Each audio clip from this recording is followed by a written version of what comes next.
Punglinya berapa persen? Gimana? Punglinya berapa persen? Ya. Hah? Ngaku Pak Herman. Enggak, tadi kan saya bilang Pak. Bapak jawab pertanyaan saya aja. Jadi Bapak juga mesti ajarin saya supaya nggak ada pungli lagi di sini gimana? Ya. Ya? Setuju. Nah, setuju kan? Kalau Tapi ngomongnya Bapak di depan forum besok izin saya nggak keluar semua Pak. Waduh, Bapak lapor sama saya, Pak. Lapor saya ya. Lapor saya ya Pak ya.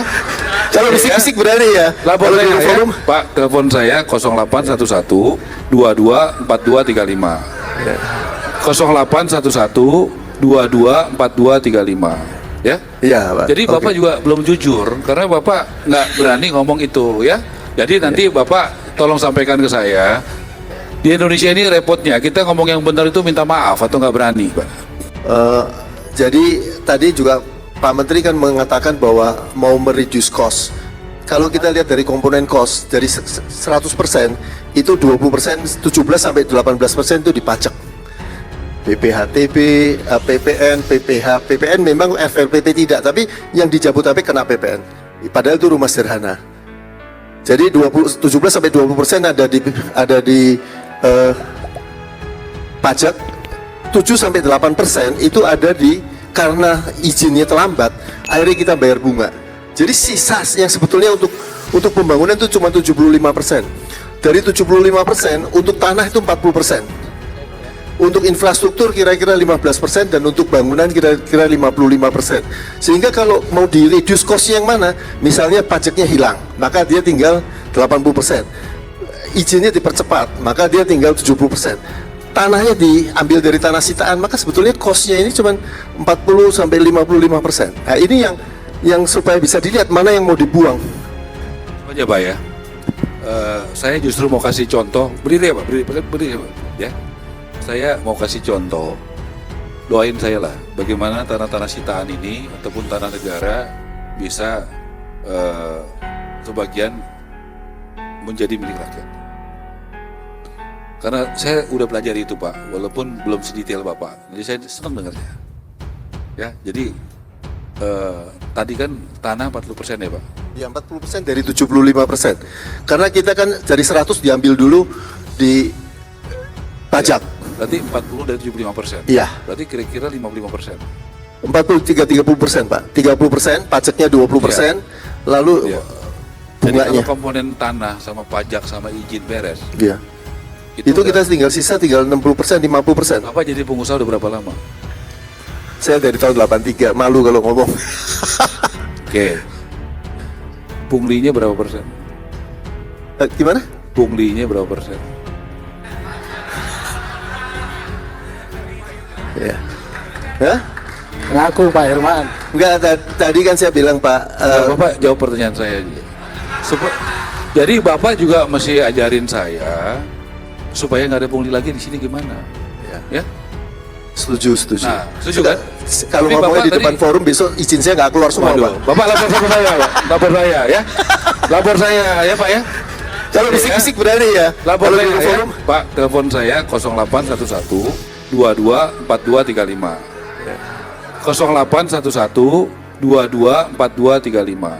Ya. iya Pak. Jadi Oke. Bapak juga belum jujur karena Bapak nggak berani ngomong itu ya. Jadi nanti Bapak tolong sampaikan ke saya. Di Indonesia ini repotnya kita ngomong yang benar itu minta maaf atau nggak berani, Pak. Ya, maaf Oke. nih sejujurnya, begitu. Repot kan? Nah, jadi Pak, ini dua orang ini lebih berani dari saya sebenarnya, Pak. Iya. Iya. Coba dia lagi ngerem-ngerem dulu, gitu ya. Nah, jadi Pak, tolong ya teman-teman ya, udah jelas ya niat kita, komitmen kita. Tolong aku dikasih tahu. Iya. Kalau yang buat punglinya berapa, Bapak belum lagi ngomong yang efisiensi Pak. Ini terakhir Pak, kalau Pak Prabowo bilang sama saya, APBN itu kebocorannya 40%. Ngeri nggak Pak? Nah, ini Pak Prabowo yang bilang, kita berapa kali dari Hambalang, dari Akmil, itu aja diomongin, betul nggak Pak Fahri? Tolong dong bantu kita. Kan pengusaha yang tahu, mesti store ke siapa, betul nggak? Kan yang nyetor pengusaha. Benar nggak? Coba lihat muka saya, benar nggak? Iya betul. Nah, ya. Jadi Kita seneng ya Dok. Ya. Menterinya sama wakilnya gede-gede, coba kita lihat. Ya Pak, jadi kalau boleh Bapak bantu Pak. Pasti, Negara pasti, ini Pak. lebih baik. Kenapa ujung-ujungnya Pak? Kalau kos-kos ilegal itu kita hilangkan, yang untung kan rakyat Indonesia Pak. Pasti. Betul, Pak. Jadi Bapak tolong kalau mau berubah, ayo deh kita berubah, jangan setengah hati, tapi sepenuh hati ya. Jangan tanggung berubahnya. Dan- Saya nggak mau, dengar Pak terakhir ya, maaf. Saya nggak mau ngorek-ngorek masa lalu ya.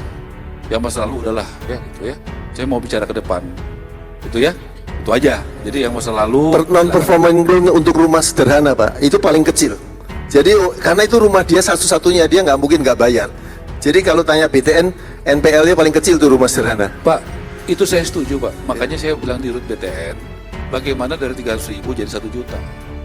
Apa yang saya harus lakukan? Salah satu nanti motor besar saya adalah BTN. Makanya saya udah ketemu di RUT, di RUT, apa yang bisa saya bantu supaya kau bisa 1 juta? Kan gitu. Itu aja tanya di RUT-nya itu. Nanti ketemu sama saya dia mesti jelaskan 1, 2, 3, 4. Kita bantu. Kita nggak mau so tahu kok. Kalau memang udah ada yang bagus, bermanfaat, kenapa enggak? Kan BTN akan jadi bank besar.